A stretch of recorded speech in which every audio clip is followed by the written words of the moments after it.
nové série s názvem Mejtory. Je to, kde shrneme nějakou věc, která se stala v šachách. Teďka je to Magnus versus Hikaru. This is GM Daniel Naroditsky. We are watching Magnus Carlsen taking on Hikaru Nakamura in an Armageddon game at the 2023 Champions Chess Tour Finals.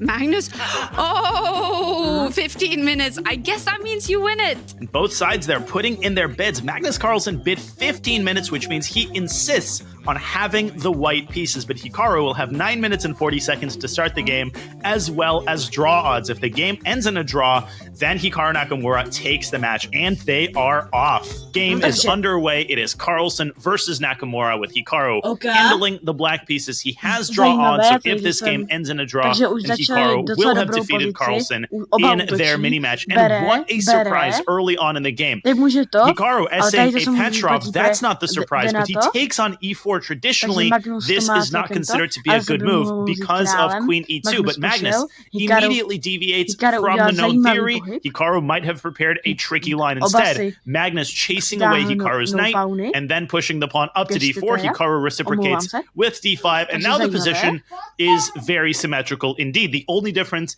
is that Magnus has ensconced that knight on e5. He might have a very small edge because of that as the players continue to develop their pieces, making moves quickly. Both sides castle to the king side. And now, presumably, Magnus is going to continue developing bishop to g5. Looks like a pretty good spot for White's dark squared bishop. The knight from b1, it can come out to c3, but often that's an inadvisable method of development because it actually blocks the c2 pawn, which can advance up to c4 and challenge Black's control of the center. Hikaru very surprised, it seems, at Carlsen's choice to develop the bishop to f4, where it ensures that the knight on e5 is going to be extra well protected, and maybe Hikaru can do what Magnus wants to do eventually and challenge White's control of the center with c5. That knight on e5 is going to be a major problem for Black. How is Hikaru going to work around that knight? A little bit of hesitation there. Hikaru playing a pretty standard move, rook e8, adding some pressure to that knight on e5. The battle is revolving around the center. Now it's Magnus's turn. Magnus Carlsen taking his time. He's almost done with his development. And that decision to develop his dark squared bishop to f4 rather than g5, let's see if that will end up helping him or hurting him. Carlsen fidgeting with the only pawn that he has captured thus far and copying Hikaru Nakamura. He brings his own rook, his own tower to the open file, and there it is. There is that c5 move. Hikaru adopting a very principled way of fighting White's control over the center, challenging the d4 pawn, and trying to undermine the support of the e5 knight. And there it is. He's finally made a move, and it is, in fact, knight c3, the spiciest of the candidate moves that we had outlined. He simply leaves the d4 pawn. He says, Hikaru, I don't care. You can take it. My knight is heading to b5. And after c takes d4, the knight will almost certainly jump to b5, hitting Black's bishop on d6. Is he going to take the plunge and grab Carlsen's pawn on d4, allow the knight from c3 to jump to b5, or is he going to go for a tamer option, maybe knight c6, maybe even a move like a6 in order to contain the mobility of the knight on c3? But of course, Hikaru hasn't completed his development either, and so he buys himself a tempo. He chooses the relatively quiet move c4, keeping the pawn structure intact in the center, and Magnus actually drops his bishop to e2. I was expecting bishop f1, and there we go. Both sides have now completed their development. Hikaru develops his knight to c6, and now the light squared bishop slides up to e6, adding an important defender to the d5 pawn. So the most tempting move for White here is bishop to g5, trying to eliminate the f6 knight and ultimately get to the d5 pawn. I don't think it would be a good idea for White to trade on c6. While that would ruin Black's pawn structure on the surface, I'm the developer of the game, The Tower. I wanted to make a tower defense game that had nearly infinite for White to trade on c6. While that would ruin Black's pawn structure on the surface, the b7 pawn would slide up to c6, and the d5 pawn would be very safely protected. White's light squared bishop would not look good at all. And bishop back to e7. What an interesting move by Nakamura. The bishop retreats, Bishop zpátky. adding another defender to the d5 pawn. Now Black's queen is Střelec, participating in the omlouvám se, defensive jsem task. zamlčen I think větší. Hikaru is trying to take the sting out of Takže a potential teďka bishop sally to Bishopem g5. už Magnus není might neutočí. have to find another area of the board to play on. The d5 pawn is now protected by 3 separate pieces. How is Magnus going to prosecute his initiative? And b3 is his choice. He's going at it from the other side. Rather than attacking the base of the pawn chain, he's going after the tip of the pawn chain, engineering a trade of pawns on the queen side. How is he going to recapture?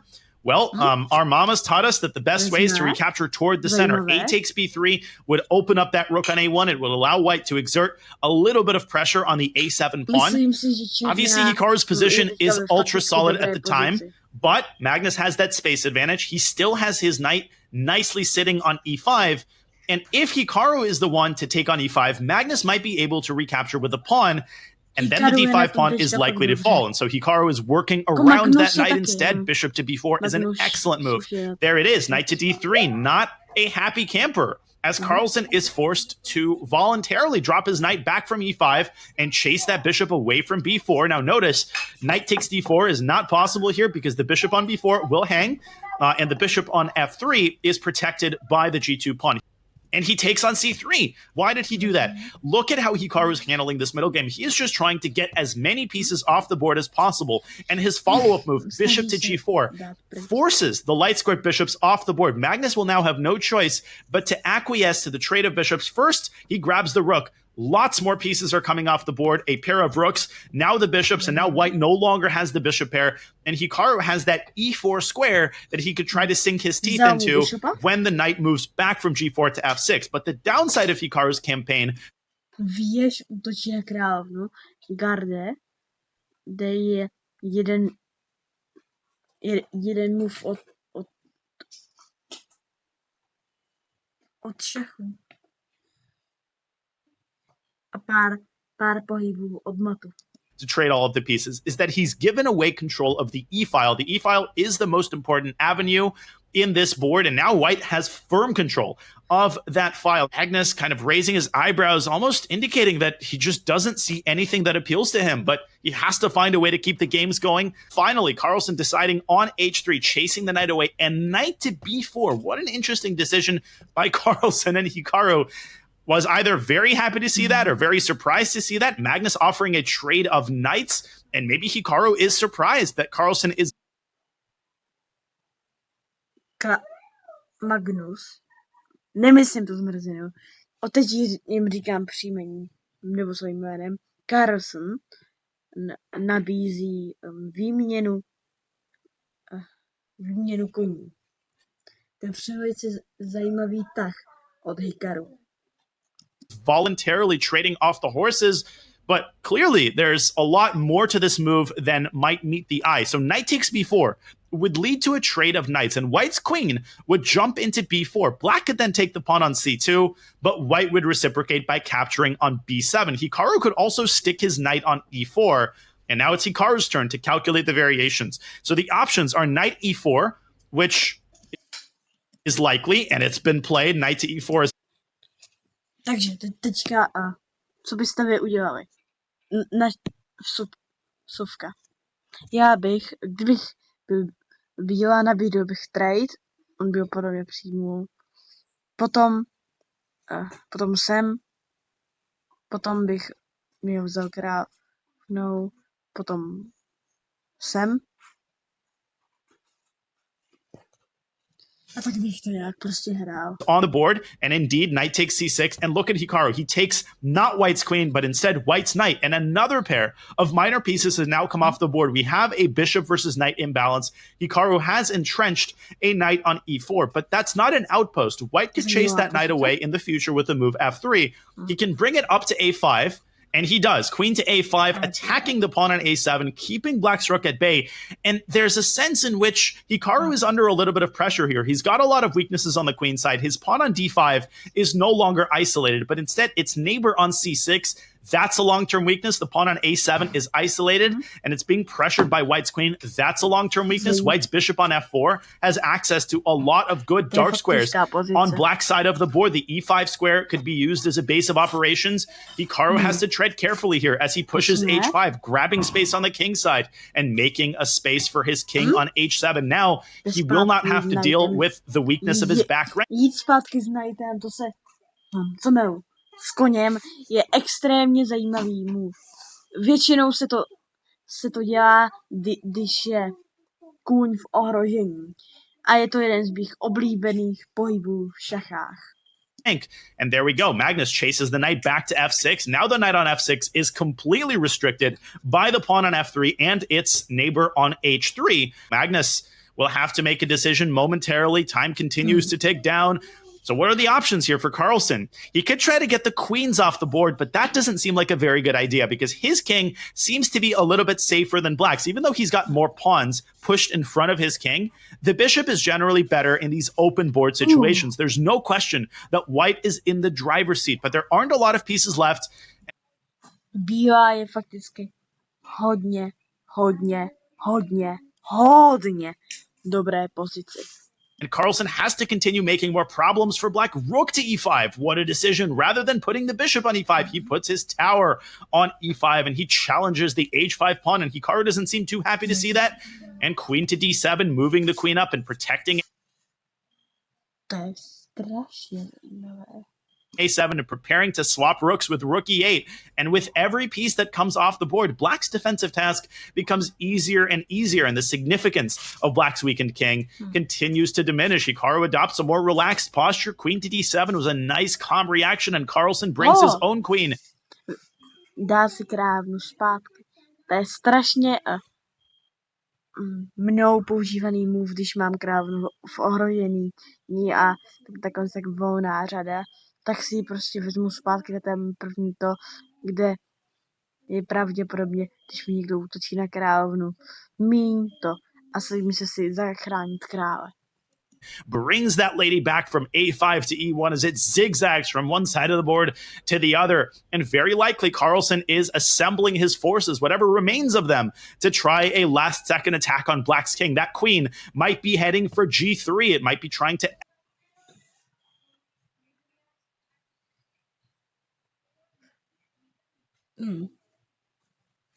Teďka je pro Magnuse v bílém, Magnus Carlsen v bílém. Já bych udělal králov na G3. X-ray the g7 pawn.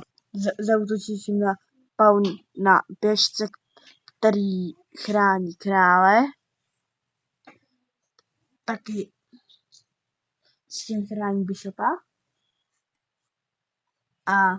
But Hikaru continues to push his campaign and continues to bring pieces off the board, rook to e8, and now Carlsen has no choice but to acquiesce to the trade of rooks. But he plays queen to h4, and if Hikaru would have grabbed e5, Carlsen would have recaptured with the pawn and sent black's knight away and picked up the h5 pawn. So instead, Hikaru keeps the tension with rook e6, but queen to g5 is another really nice move. And look at the way that Carlsen is tightening the screws and attacking all of black's weaknesses. Now, the g7 pawn is under fire. The trade of rooks is still not in black's favor because, once again, Carlsen can recapture with a pawn and send the knight away and win the h5 pawn. Tady to je fakticky zajímavá hra. Za prvé, Magnus je v dobré pozici. Za druhé, Hikaru je tam tak natočený, když nepočítám pěšce na A7. And now Hikaru dropping on the clock and showing signs of panic. How is Hikaru going to keep his weak... Hikaru paničí. To jde vidět. A nedivil bych se mu. Tady to je strašně divná pozice. This is defended in g6. What a committal move by Hikaru as he creates massive kingside weaknesses. And now all of the dark squares around his king are ultra weak. Carlsen says, thank you very much, and he trades rooks. He's likely going to put his bishop on e5, and that might spell... Takže tady ten obchod, který Magnus právě udělal, je jeden z nejlepších. Sice to sice taky ztratí oba, ale zase to je jedno. A lot of trouble for black because once his bishop lands on e5, he's actually going to have mate threats against black's king. The queen can infiltrate to h6. It can infiltrate to d8. Well, Hikaru has to take on e6 with the queen. He's not thinking about the current move. He's likely thinking, what have I just done? Why have I allowed Magnus to infiltrate all of the dark squares around my king? It says it all. His facial reactions say it all. And Hikaru is not happy, but he's got to keep fighting. He's got to recapture. Hikaru, jde to na něm vidět, že fakticky už hodně vystresovaný. On e6 with a queen. If he takes on e6 with a pawn, he simply drops the knight on f6. And I think Hikaru is seriously regretting his previous move. He is showing signs of disappointment after bishop to e5. His knight will simply not have a good square. There Takže radši si ho vzal a tím vlastně obchod se stal. it is, bishop e5, the instant reaction by Carlsen. Now the knight is Zajímavé. Teďka může útočit sem.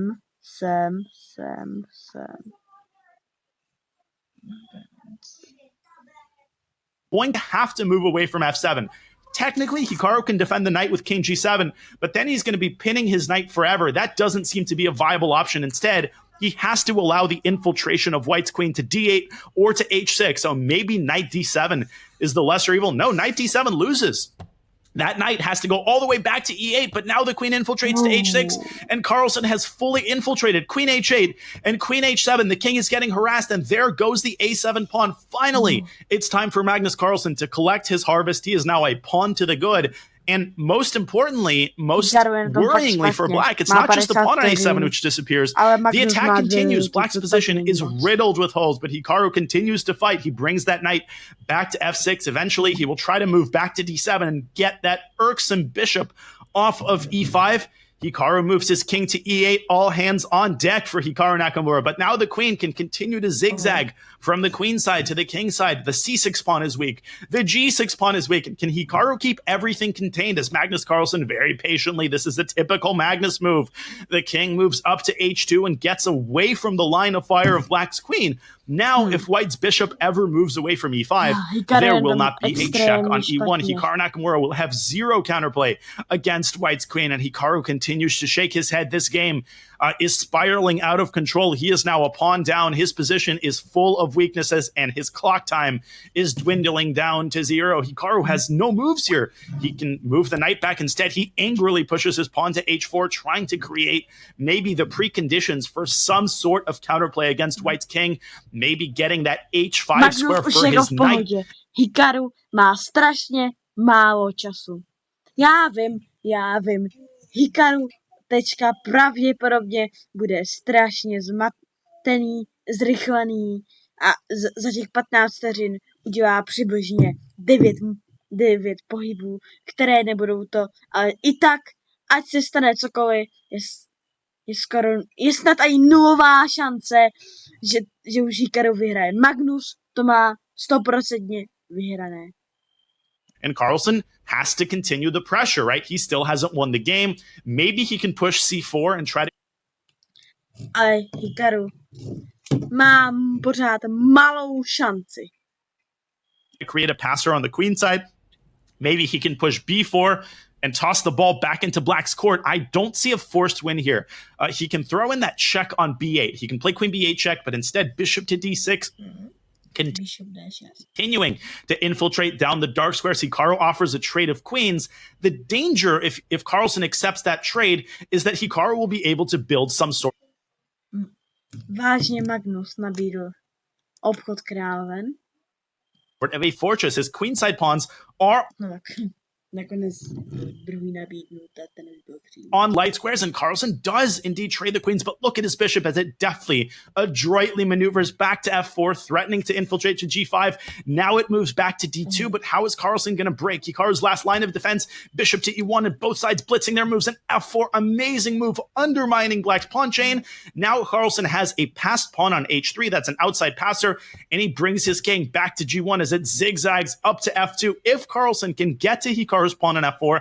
Then the game will be over. That will be 2 extra pawns.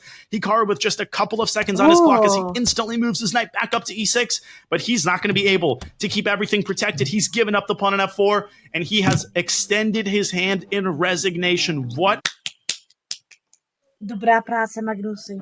an incredible surgical positional effort by Magnus Carlsen as he manages to take down Hikaru Nakamura in an on-demand victory.